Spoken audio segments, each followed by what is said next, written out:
Maybe, gue juga mau ceritain tentang pesantren juga. Tapi kali ini bukan pesantren kilat. Cerita yang kali ini adalah tentang pondok pesantren.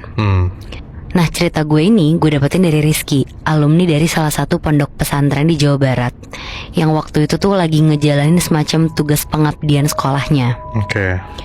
Di sini gue baru tahu, ternyata di beberapa pondok pesantren itu tuh punya kurikulum yang bisa dibilang beda dari sekolah umumnya. Salah satunya si pondok pesantren Rizky ini. Di sana itu salah satu tugas akhirnya mereka tuh kayak pengabdian ke pondok pesantren lain. Jadi kayak magang gitu. Nah, program pengabdian ini wajib buat semua murid kelas 12. Dan pemilihan pondok pesantren yang dituju ini juga sebenarnya bebas di mana aja. Tapi semuanya tuh disesuaiin sama nilai rapot masing-masing. Jadi kalau nilainya bagus, bisa dapat pondok pesantren yang bagus. Dan kalau nilainya jelek, kebuang ke pondok-pondok daerah atau pinggiran. Nah, sialnya si Rizky tuh nilainya emang termasuk jelek gitu. Jadi dia udah gak mikir muluk-muluk lah untuk ke pondok pesantren yang bagus atau favorit gitu. Nah, karena lumayan susah nyari, akhirnya Rizky ini dapat pesantren dari salah satu uaknya di kampung. Dan kebetulan pas ada hari libur, Rizky baliklah ke rumahnya. Terus dikasih tahu sama uaknya ini kalau ada pondok pesantren baru. Di situ dia butuh tenaga pengajar. Dan katanya sekolahnya tuh nggak begitu gede, muridnya juga nggak begitu banyak, tapi daerahnya tuh di desa terpencil di sekitaran Cianjur. Rizky di situ langsung nerima tuh. Pokoknya cuma butuh beberapa hari buat si Rizky ini berangkat ke Cianjur ini. Udah tuh di situ Rizky emang sengaja nggak bawa barang banyak, soalnya rencananya emang cuma 1-2 minggu aja di sana. Dan setibanya di lokasi pondok pesantren itu, lokasinya tuh beneran di ujung desa yang berbatasan langsung sama tebing. Bangunannya tuh bangunan kayu gede gitu, tapi kegiatan-kegiatan di sana tuh cuma terpusat di satu gedung yang sama. Dan biar kalian kebayang, bangunannya tuh kayak sekolah yang ada di Laskar Pelangi gitu. Jadi kayak ya cukup seadanya lah ya. Betul. Murid-murid di sana pun tuh nggak banyak, semuanya laki-laki. Dan ada satu hal aneh yang pertama kali dilihat dan disadarin sama si Rizky ini. Katanya tuh nggak kelihatan ada bangunan semacam masjid atau musola gitu. Sampai-sampai pas nyampe di sana kan asar, tapi nggak ada kedengeran sama sekali orang azan atau orang yang lagi sholat juga nggak kelihatan. Santri-santrinya di sana malah pada lari-larian main di lapangan. Tapi yang namanya juga baru banget nyampe, si Rizky nggak mau banyak komentar lah. Akhirnya Rizky ketemu sama semacam pengurus pondoknya, sebut aja namanya Pak Dedi. Di sana dia disambut ramah dan diterima banget. Pak Dedi juga kelihatan kalau gesturnya tuh seneng banget lah bisa dibantu sama Rizky. Nah, karena emang gak nemu semacam musola gitu, Rizky akhirnya ngejalanin sholat di ruangan tidurnya bareng sama santri-santri lain. Dan setiap dia sholat, katanya santri seruangannya tuh langsung kayak keluar dari ruangan terus ngejauhin Rizky gitu. Akhirnya karena Rizky sering sholat di ruangan itu, dia jadi kayak dijauhin gitu dan gak diajak ngobrol sama santri-santri di sana. Udah tuh beberapa hari berjalan, Rizky di sana tuh diperbentukan jadi semacam guru segala pelajaran lah, semua pelajaran pokoknya di sana. Murid di sana tuh nggak banyak, cuma 20-an, tapi Rizky selalu ngerasa setiap dia ngajar suaranya tuh berisik banget, bener-bener riuh banget. Rasanya tuh kelas kayak diisi sama ratusan orang. Sampai si Rizky ini sering kayak ngerasa ngep gitu loh, saking kerasa penuhnya. Tapi anehnya obrolan berisik yang dia denger tuh beneran gak bisa ditangkap gitu, soalnya full pakai bahasa Sunda halus.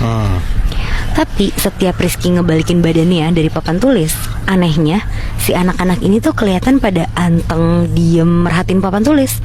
Dan setiap ditanya sama Rizky juga pada gak ngejawab, biasanya cuma ngangguk atau geleng-geleng doang.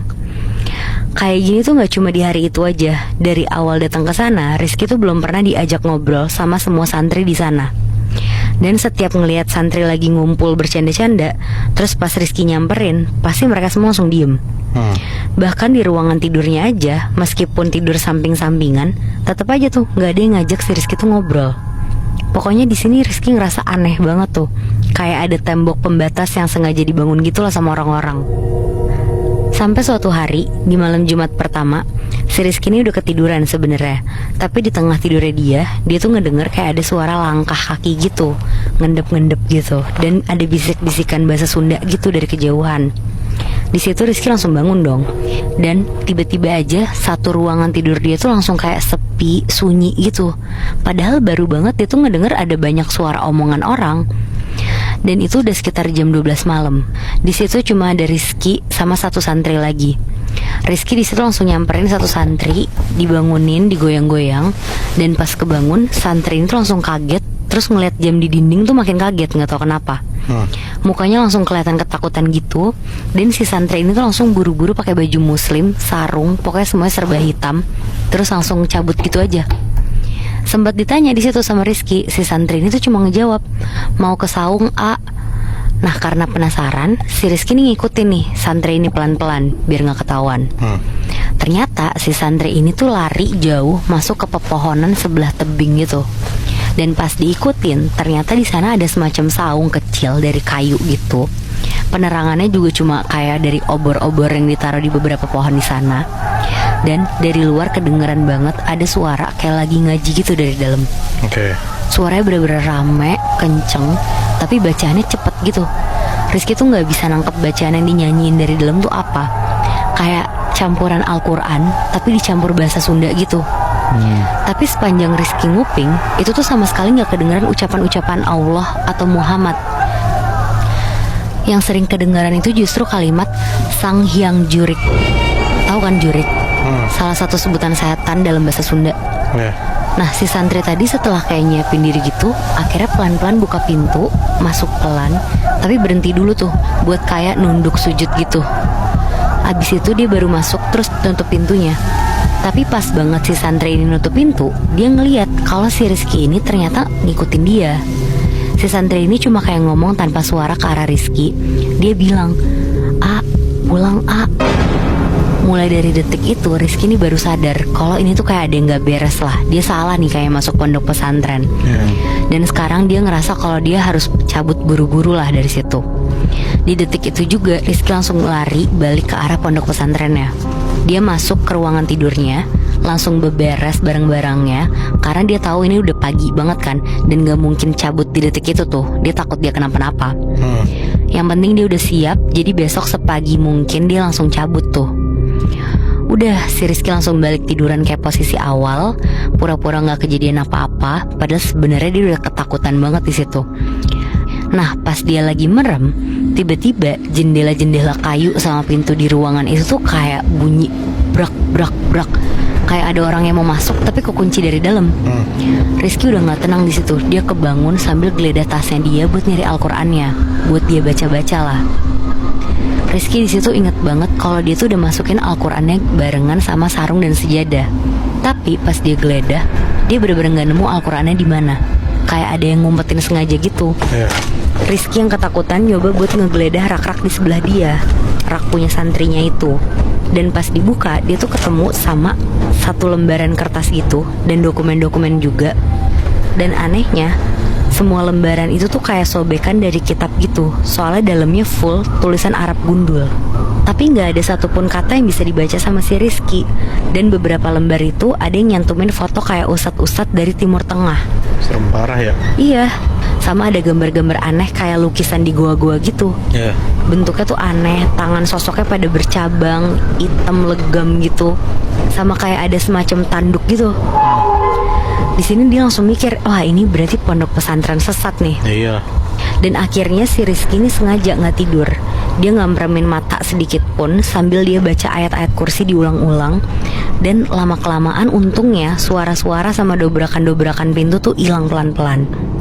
Pas Rizky ngeliat jam, pas banget udah menuju jam 5 pagi. Berarti bentar lagi terang kan, dia bisa langsung cabut. Si Rizky nekat lah cabut aja pelan-pelan dari pondok itu. Jarak pondok pesantren ini sama desa terdekat tuh bisa sekitar 30-40 menitan kalau jalan kaki. Sambil jalan, Rizky udah capek banget di situ pokoknya. Badannya udah kerasa pegel sama meriang dikit. Dan untungnya di tengah jalan tuh ada semacam gubuk pinggir sawah gitu. Kayak gubuk-gubuk buat petani istirahat gitu. Akhirnya Rizky stop dulu di situ. Dia duduk sambil merem-merem dulu istirahat. Makin terang, petani-petani datang nih. Dan karena kelihatan asing, si Rizky akhirnya disamperin sama petani ini. Ditanya-tanya, kenapa kok di sini pagi-pagi? Sama Rizky diceritain lah apa yang terjadi sama dia nih. Dan baru aja bilang kalau si Rizky ini dari pondok di ujung tebing, si petani-petani tuh langsung pada bilang, "Astagfirullah, kenapa kesana atuh A? Nggak kenapa-napa kan?" Ternyata pondok itu tuh bukan pondok pesantren umum. Dan kata petani-petaninya, katanya pondok itu tuh kayak rutin ngelakuin prosesi penumbalan gitu buat kejayaan. Oh, Dan yang jadi tumbal ya santri-santri yang di sana selama ini. aduh anjing. Gue yakin banget kalau Rizky nggak cabut dari pesantren itu, bisa jadi dia jadi tumbal ya, Bi. Iya bener. Ada gila-gilanya sih itu ya.